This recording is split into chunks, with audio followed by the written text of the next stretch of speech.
اعوذ باللہ من الشیطان الرجیم، بسم اللہ الرحمن الرحیم۔ تاریخ ملکنڈ جنگ 1897 عیسوی۔ 1897 عیسوی کا دور شروع ہوا تو صوبہ سرحد کے تمام قبائل میں انگریز کے خلاف جذبات ابھرنے لگے۔ وزیرستان سے آگ کی ایک چنگاری نے پورے صوبہ سرحد یعنی افریدی، مومن اور ملکنڈ کو اپنی لپیٹ میں لے لیا۔ بالائی سوات میں شورش اور پالم مولا صاحب کی سرگرمیاں جاری رہیں۔ مولا مستان کا ظہور 18 جولائی 1897 عیسوی کو لنڈاکے کے قریب مولا مستان کے نام سے ایک مجاہد نمودار ہوا۔ انگریز کو علم ہوا تو اس نے مردان سے گائیڈس نامی فوج طلب کر لی اور فیصلہ کر لیا کہ راتوں رات اماندرہ پر قبضہ کر لیا جائے۔ 26 جولائی 1897 عیسوی کو مولا مستان نے لنڈاکے سے تانا کا رخ کیا۔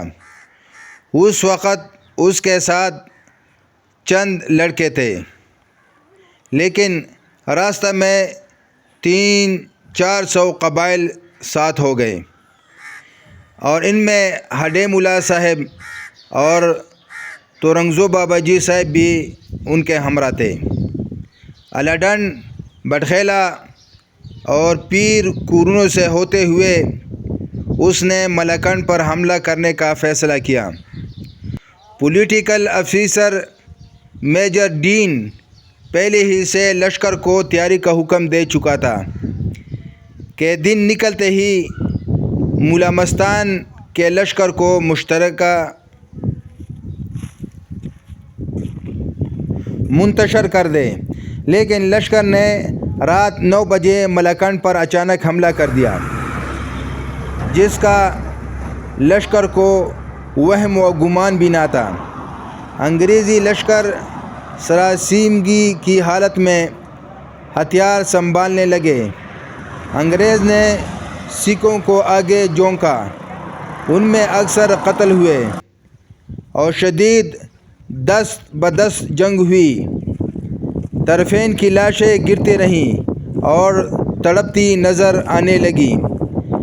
قبائل نے کوارٹر گارڈ پر قبضہ کرتے ہوئے تمام اسلحہ اور بارود لوٹ لیا اور صبح تک یہ ہنگامہ آرائی جاری رہی۔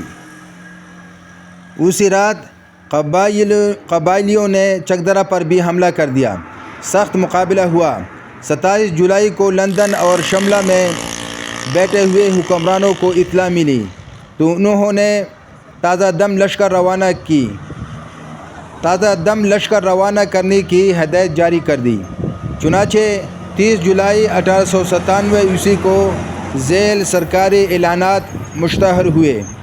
نمبر 1، گورنر جنرل ان کونسل لشکر کی روانگی کی اجازت مرحمت فرمانے لگے، جو ملکنڈ فیلڈ فورس کہلائے گا۔ ان کا مقصد ملکنڈ اور ملحقہ چوکیوں پر قبضہ رکھنا ہے اور ساتھ ہی گرد و نواح کے قبائل کے خلاف بوقت ضروری کارروائی کرنا ہوگی۔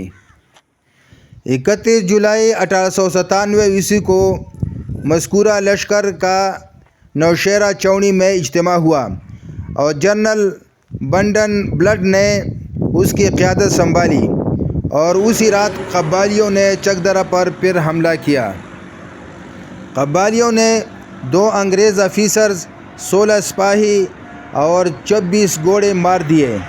1 اگست کو قبائلیوں نے ایک بار پھر حملہ کرتے ہوئے چکدرہ کی چوکی پر قبضہ کر لیا۔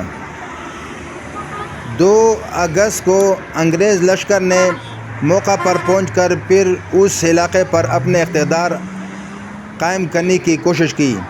قبائلی تازہ دم لشکر کے سامنے ڈٹ نہ سکے بلکہ پیچھے ہٹ گئے۔